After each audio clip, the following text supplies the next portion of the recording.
Well, I hope everyone is doing well. That's kind of quiet. I hope everyone's doing well today.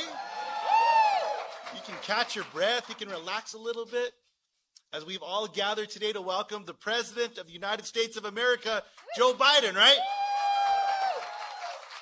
Our governor, our friend, and our sister, Michelle Lujan Grisham. That deserves a round of applause.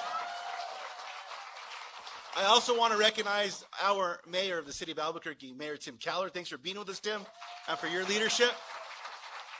And while there is so much going on across New Mexico, across America, it turns out there's an election in just a few days. You're going to vote, right? All right, that's the last I'll say about that. We're here to have a conversation with the President of the United States about his student loan debt relief program and his trades workforce development programs. As our representative said, New Mexico has been leading the way because of the leaders in this room working together, listening to you, ensuring the students have access. And this year we're hearing more and more announcements about how enrollment numbers are up for the first time in decades. That did not happen accidentally. That happened because of the leadership in this room. People from across New Mexico that came together and said, we can do better. A legislature that worked with our governor to say, yes, we accept that challenge. And while all that was going on in New Mexico, President Biden was challenging the United States Senate and the U.S. House of Representatives to say we can do better. And if we can't move legislation, he would act on his own. And he kept his word. He's putting faith in each and every one of you by saying, no more, we're not going to wait, we're going to get this done. So let's thank President Biden for that. Now, to our brothers and sisters in labor that are here, my dad was a union iron worker. He was a state legislator. He was the Speaker of the House in New Mexico. But he was very proud to serve and to retire as a union iron worker, helping to build facilities in New Mexico that create job opportunities for everyone. I often say about my dad, he was an expert when it came to temperature fluctuation with metals and the right torque it took to keep a piece of metal that was not consistent with the one it was being stuck to or built to. Not many of us can do that. Melanie can. But you talk about the expertise required and the education that goes into these apprenticeship programs and into these trades programs. I was so proud of my dad. Now, there was always an argument at the dinner table because my mom's dad was a union carpenter. Dad was an iron worker. And my brother's IBW. So, unions matter in my house.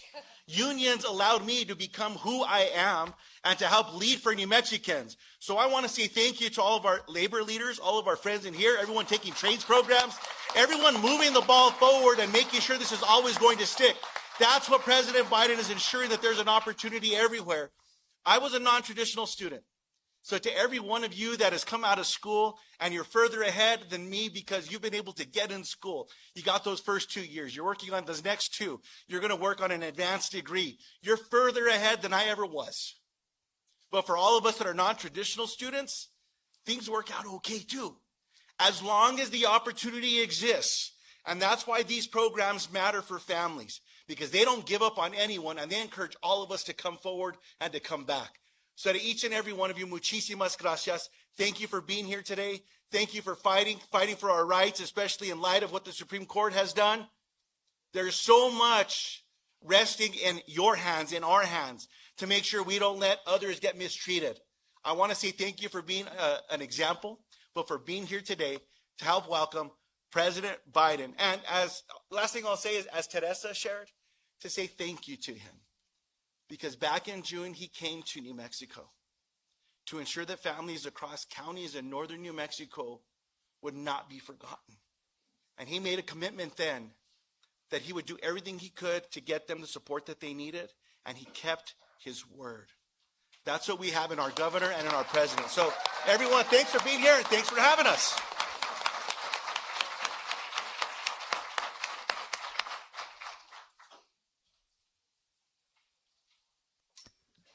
Please welcome Governor Michelle Lujan Grisham and the President of Central New Mexico Community College, Tracy Hartzler.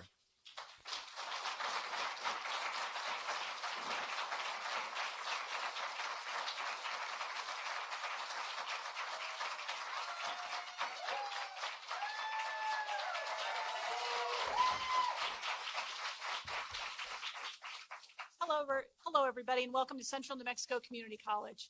We're extremely honored and grateful to be able to host this event today with President Biden and Governor Michelle Lujan Grisham. And we're so pleased that members of our federal delegation and so many local and elected and state officials, including Mayor Keller, for joining us today. So thank you all for joining us. And of course, we're really thrilled to have so many of our students here today, sitting here in the front. So thank you. You know, our students inspire us every day to provide quality education and training, to help them access valuable work experiences in their field while they're in school, and to help them secure good paying careers and jobs after they graduate, and certainly to help them transfer to our four-year partners across the street or across the state. It's a privilege to help them pursue their dreams for a great life and for themselves and for their families. Our mission as CNM is changing lives and building community, and our faculty and staff, our employer partners, our community partners live this vision every day. They help our students achieve this vision every time a student graduates and gets them a great job that benefits their community. So today I want to say we applaud President Biden and the governor for making community colleges and workforce training more easily accessible to all those in our state. Their leadership, along with our New Mexico legislature, helped expand New Mexico's Opportunity Scholarship. This program helped nearly 7,000 students enroll at CNM this fall. Now, the state's financial commitment fills a startling gap for so many of our students who struggle to make ends meet every day. This scholarship program will help many more of them stay in school, graduate, and go on to those life-changing careers. But now, I'd like to introduce the governor of our great state of New Mexico. As our college leaders here today know, she's a great supporter of community colleges and workforce training, and she's a supporter of education at all levels, from early childhood education all the way through graduate studies at our universities. We are truly grateful for her support of CNM and our students, and we appreciate her being with us today. So welcome.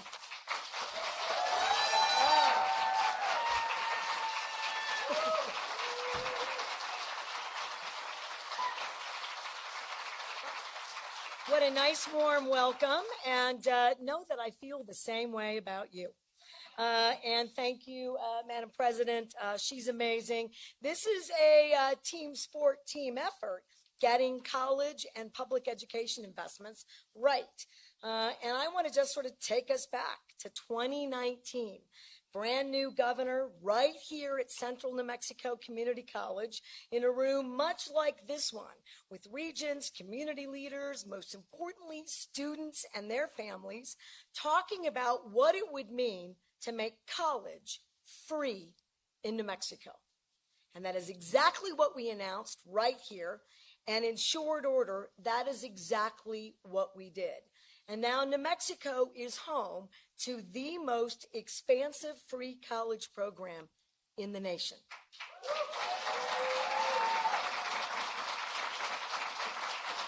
And it is, by every measure, absolutely working. And I want to just take a step back before I brag, along with everyone else, about what's going on across the state and what could happen if other states, and I believe you're going to hear there's a groundswell of support by President Biden and the federal administration to do exactly that, to partner to make sure that we are expanding these free college programs all across America.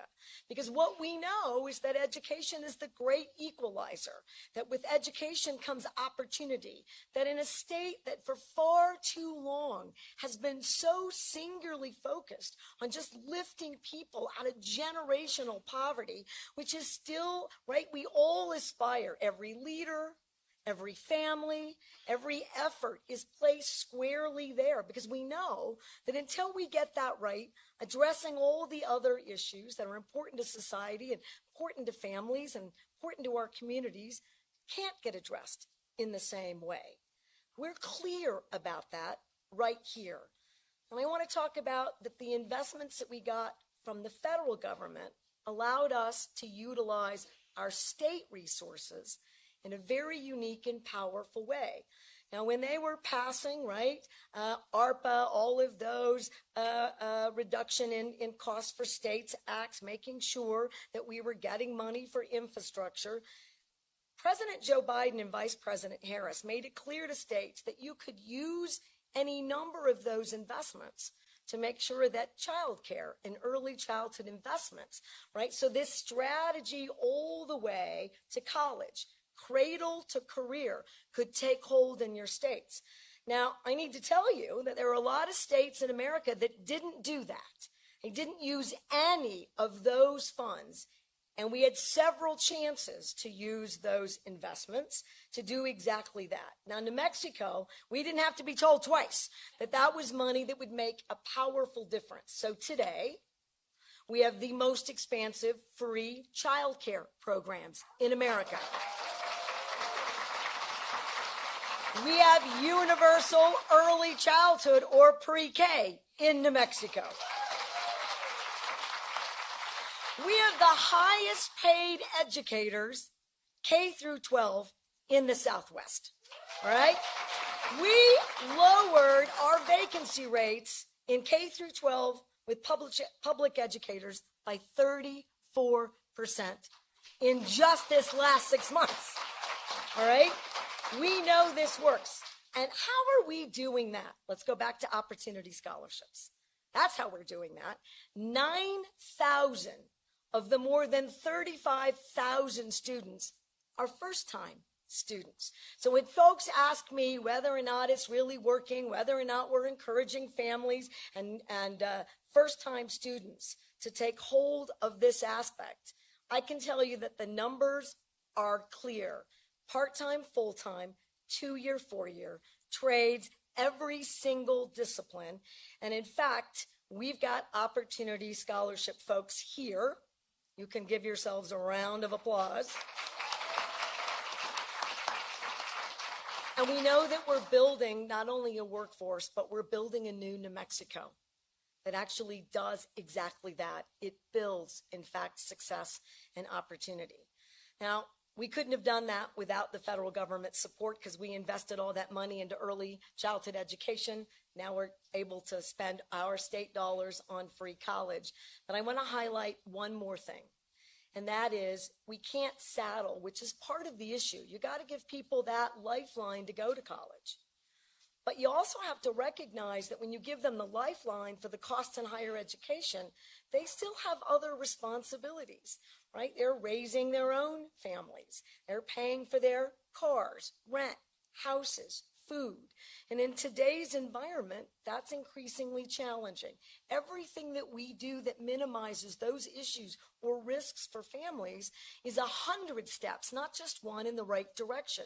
Student loan forgiveness is a powerful tool in building, again, the kind of successful investments in people, in families, in states, in our collective future. That's exactly what we're doing, and we're celebrating that today. Now, President Biden, as the senator said, I could hear him back there with that rousing speech. Look, he didn't wait for Congress. He just led. Right? We're hungry for leaders who do that. That's 216,000 New Mexicans benefit as soon as we can get that door unlocked and through the courts. But New Mexico, like I like to brag, so let's see, I'll do it again. We didn't wait for that, did we? We provided those loan forgiveness programs for educators. We have 2 of them here today. We have Francisco and Sherry. Raise your hands. Are you here? I don't see them. They're somewhere. All right. Back there. All right. Oh, I see you. All right. Yay. All right.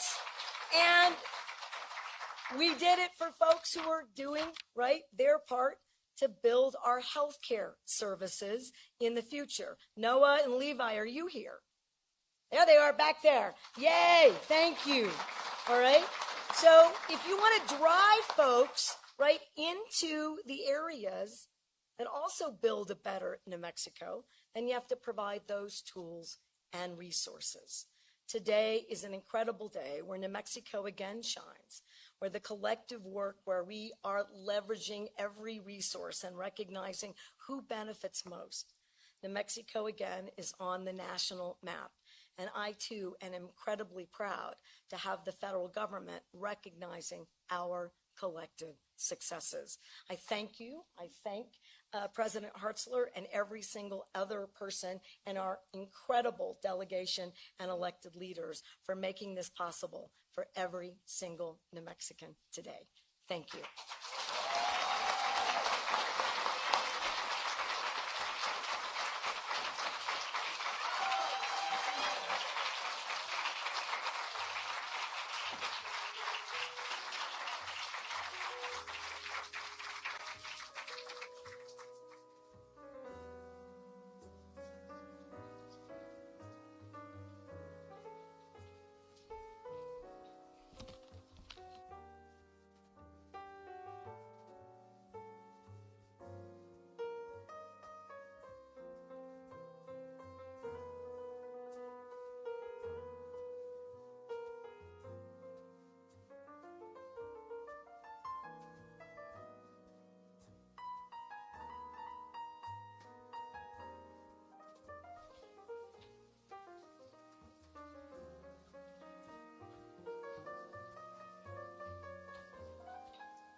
Please welcome Central New Mexico Community College student Christy Sanchez.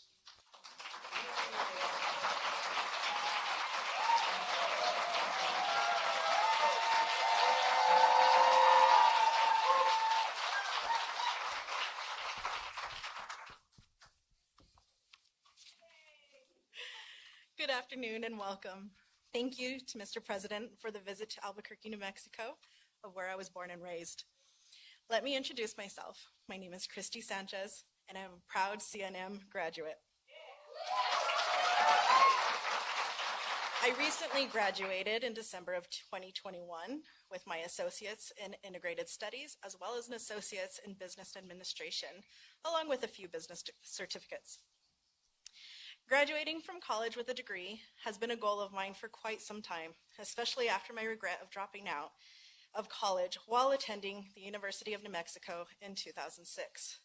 Soon after, I was employed in various jobs as a call center representative, an office assistant, a scheduler, and eventually landed an office management position of where I spent 8 years. After leaving this position, looking for a change, I quickly realized I was competing in a job market with individuals who not only had administrative experience, but also had the education and degree to accompany it. After years of excuses, I knew what I had to do, and I went back to school at the age of 35.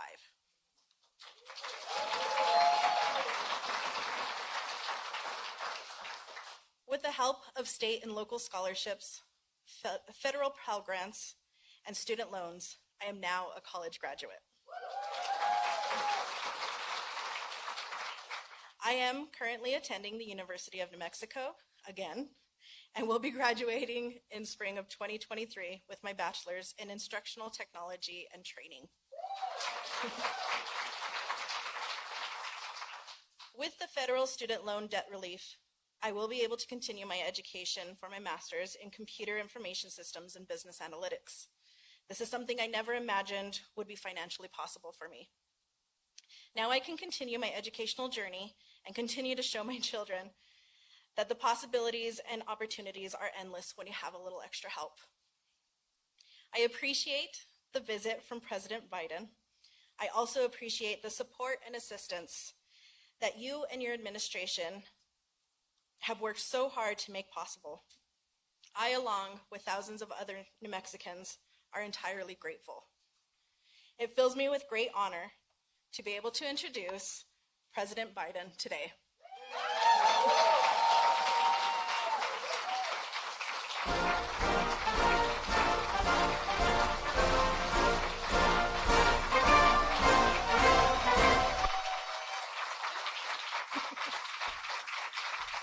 Thank you. For this opportunity. Thank you. Please have a seat. Thank you. Thank you, thank you, thank you. Well, hello, New Mexico. Christy, thanks for that introduction. And, my wife's a full-time community college professor still.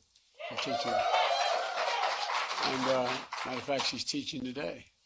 And, the average age of her students at Northern Virginia Community College, before that she taught at the Delaware Community College system, is 29 years of age. An awful lot of people going back, just knowing what they have to do and having a shot.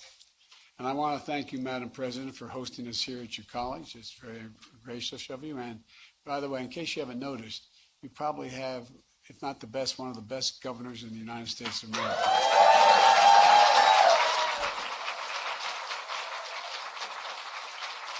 We've worked, as they say, hand in glove, because we agree on so much. And Senator Ben Ray Lujan, so much of the progress we've made has been because of you, man. You're a great champion of the people of this state.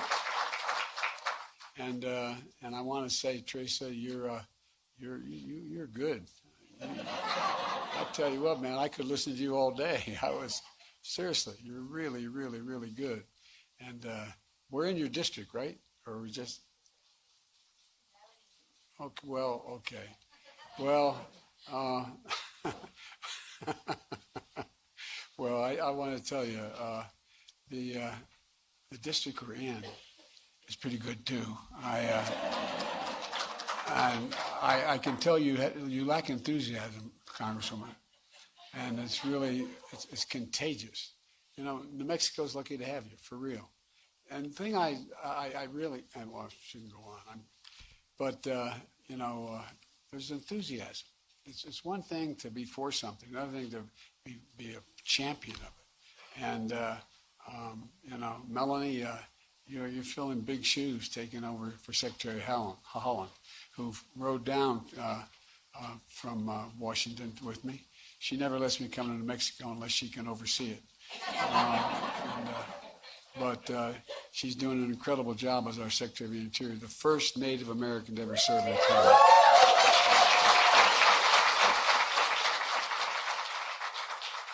And Mayor Keller, thanks for the passport into town. Appreciate it very, very much. Look, folks, here in New Mexico, I want to thank the governor for making it possible for students across the state to go to college for free. And it's been, as I said, working hand in glove. I mean, there's a lot of ways that the federal government can be helpful. A lot of ways it can be a pain in the neck. And I try to get the pain in the neck out of the process. But, we've lowered costs for families. It's no surprise New Mexico has seen one of the fastest, I think either one or two fastest growing increase in college enrollment in the state, in their state, and anywhere in the country. The other one's New Hampshire. And so I want to understand why this is important. It's important because her leadership is an example for states all across the country. A lot of governors look and say, how'd you do that? There's a lot of ways to do it. And, we talked about them, and you did it. We're here today to talk about a key part of what we're doing nationwide. Student debt relief for millions of working and middle-class Americans is still recovering from the economic crisis caused by the pandemic. When I announced I was going to run for the presidency this time, I made it clear that I had three goals. The first and most important goal was to give middle-class families and working-class families a fighting chance. They've been in the short end of the stick for a long time, across the board. And that's why I said, whether it's a tax policy or whether it's education policy, whatever it is, when the middle class we're going to build this economy from the middle out and the bottom up.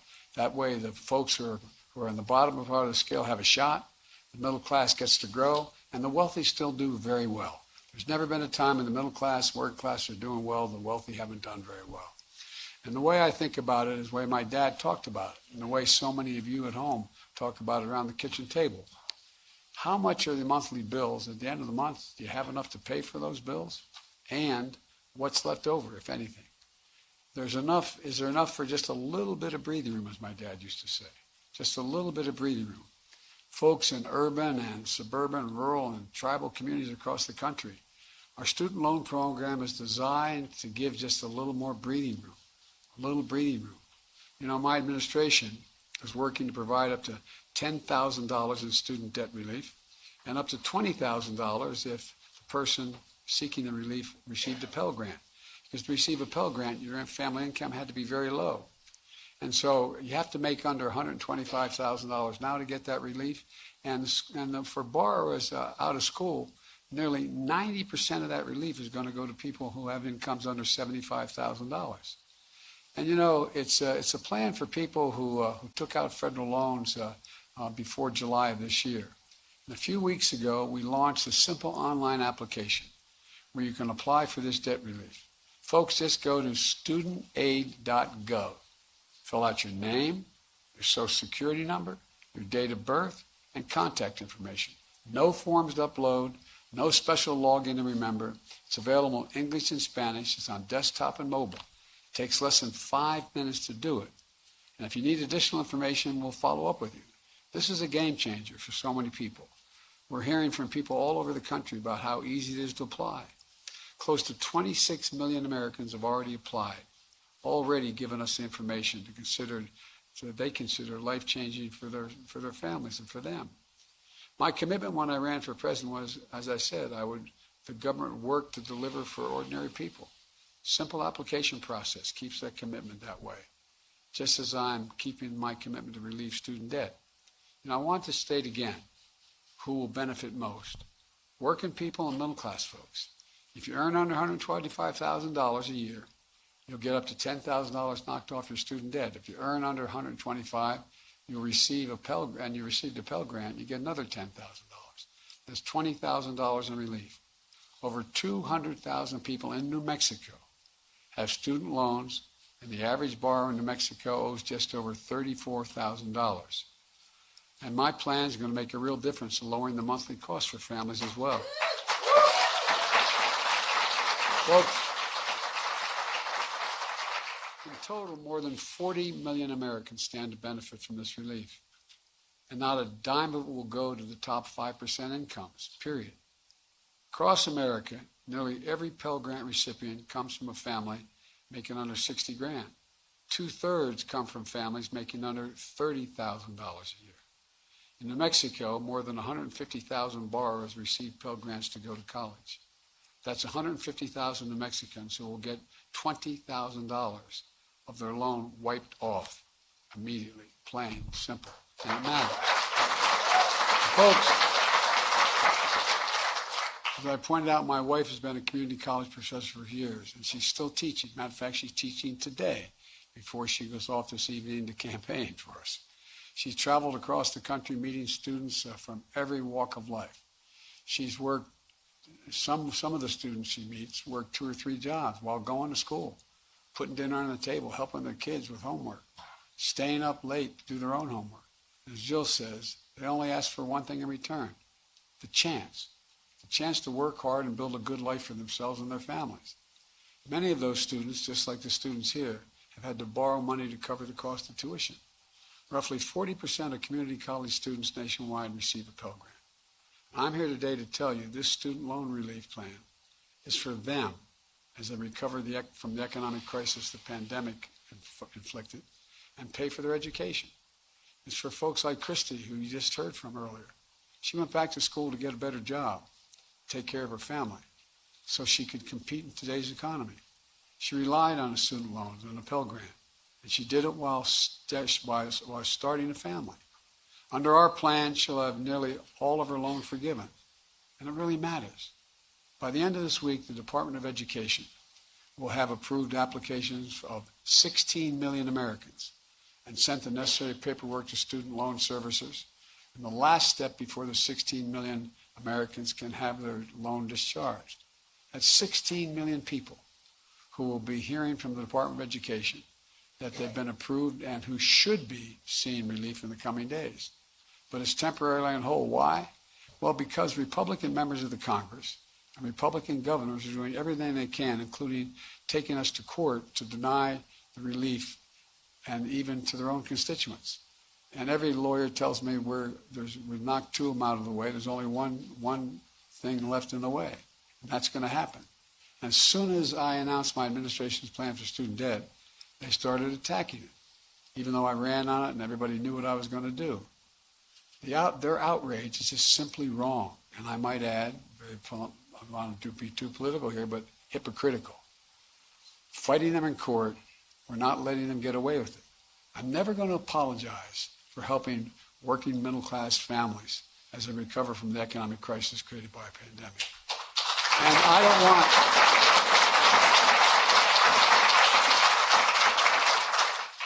There's an awful lot of mainstream Republicans who they didn't vote for, but who I know support it, but they're a little apprehensive about their situation in their party. I don't want to hear from the MAGA Republican officials who sit in Congress and who had hundreds of thousands of dollars, in one case, over $1 million in pandemic relief loans forgiven. You know, all those folks who had businesses hurt by the pandemic? Well, we stepped in and we helped. Well, those loans are being forgiven. One of the congressmen received $2 million in forgiveness for a loan. Another one, who you know, she speaks a lot about this, Marjorie Taylor Greene and her husband, they got $180,000 in business loans forgiven. And she said, quote, "It's completely unfair for us to forgive student loans for working and middle-class Americans." Representative Vern Buchanan of Florida said our plan was reckless. He got forgiven $2,300,000. You can't make this stuff up. Republican governors wrote me a letter saying that the relief only helps the elite few. You all know you're elite? It's nice to know that. I knew you were elite. The elite few.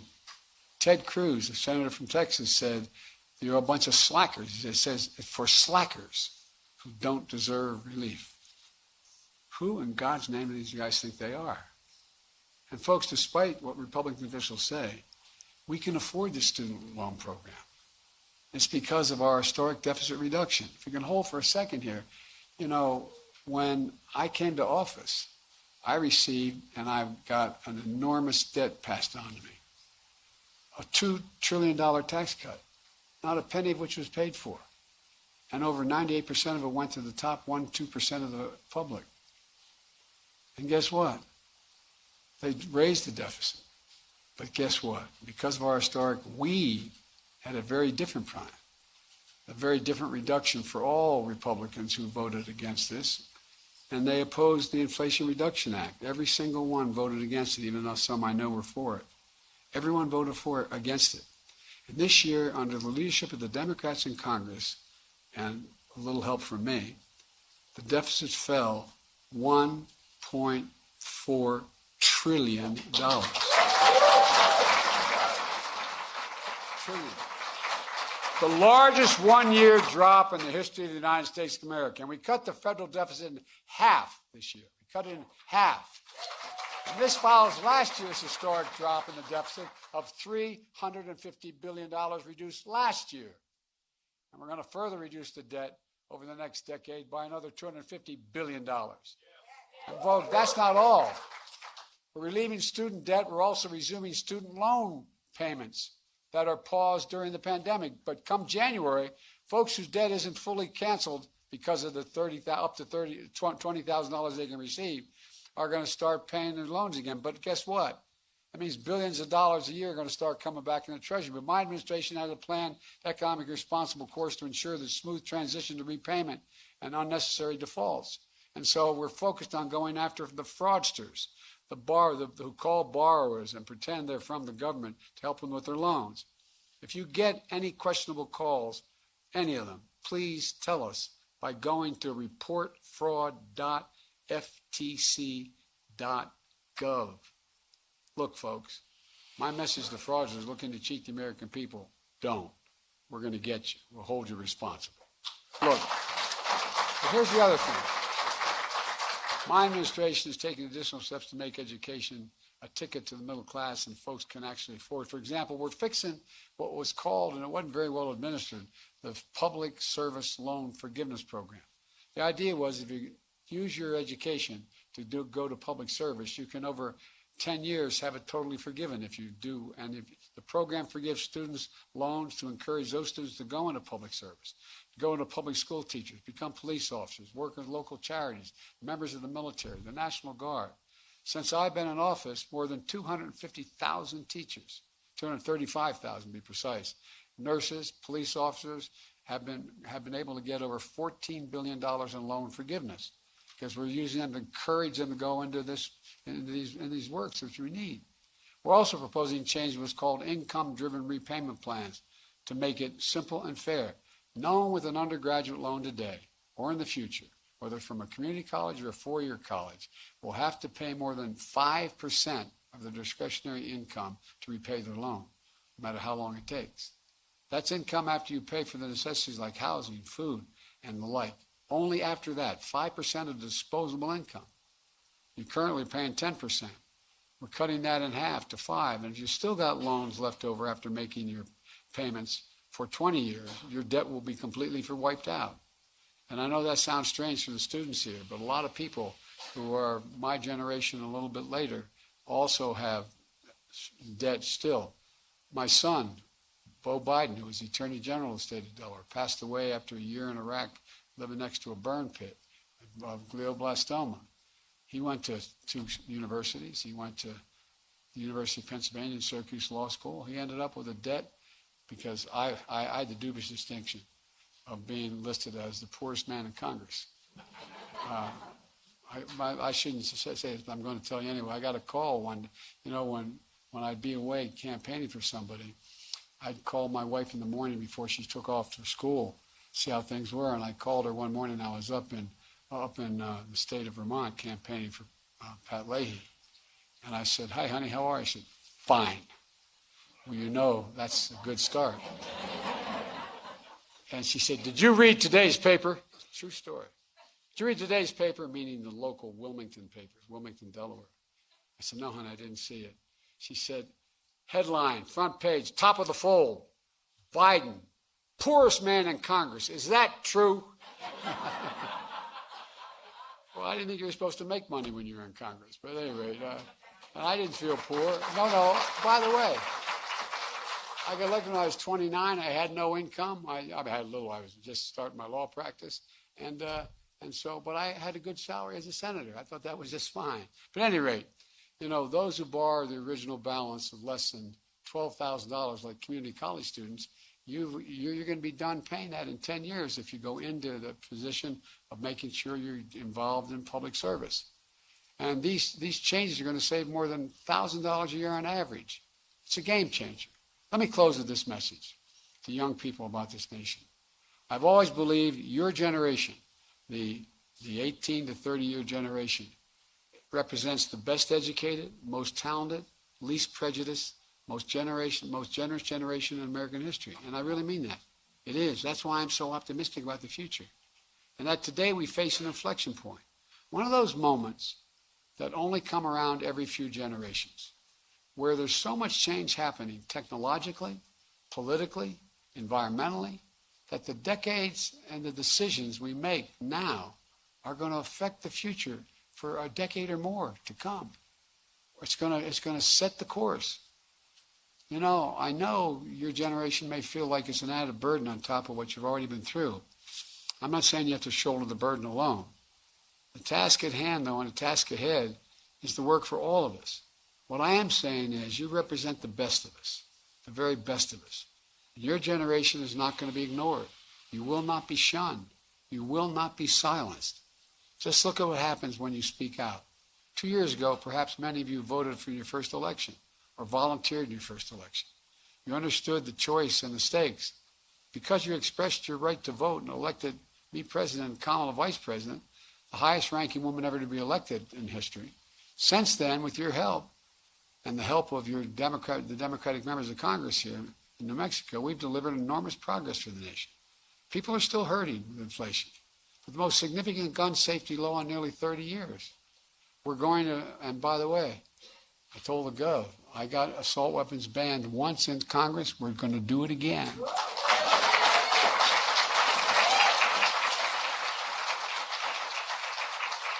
We passed the most significant infrastructure law in 70 years. The only thing bigger was Eisenhower's Highway Trust Program. The first black woman on the Supreme Court of the United States has been appointed by Congress. I've appointed more appellate federal judges there were women and African American than every other president in history combined. And the most significant commitment to climate change we've ever engaged in. And if anybody ever doubted climate change, come to Mexico the last 2 years, New Mexico the last 2 years. You see what's happening. So I'm keeping my promise that no one should be in jail merely for possessing marijuana, by the way, just for possession. Nobody should be in jail. Those records should be expunged. And let me close with this. I know it's been a rough few years for hardworking Americans. A lot of families, things are still really tough. But they're bright spots where America is reasserting itself. I look around at all of you, and I've never been, as I said, more optimistic. You know, we've created 700,000 manufacturing jobs in America since we came to office. 700,000. We have invested in new technologies. We invented the computer chip. We're investing literally $200 billion, and it's going to grow in making sure we produce these chips. They're smaller than the tip of your finger, but they run everything from automobiles to your home appliances to your wine, across the board. So we're making real progress. And by the way, a lot of it's just going to kick in beginning January because we passed this profound legislation on whether it's dealing with the environment or I mean, for example, it's estimated that what we did on the environment, we passed legislation providing $368 billion and help to deal with global warming. Well, guess what? It's estimated that that's going to save just in what's available to people for their homes to deal with weatherizing their homes, solar panel, a whole range of things. It's estimated it's going to save the average family American at least $500 a year. And it's going to save the environment. Look, I guess the point I want to make, Jen, I'll stop. Our best days are really ahead of us. We just have to remember who in God's name we are. We're the United States of America. There's nothing beyond our capacity. And I mean it. We got to remember who we are. I spent more time with Xi Jinping of China than any world leader has. When I was vice president and when I was out of the office for 4 years when I was a professor and then now as president. 68 hours in terms of on the telephone or in person with him. And he asked me when we were on the Tibetan Plateau, I traveled like 17,000, 18,000 miles with him. He said to me, can you define America for me? I said, yes, in one word. Please always remember, one word, possibilities. We're the only nation in the world believes anything is possible, and it is. So God bless you all, and may God protect our troops. Thank you, thank you, thank you.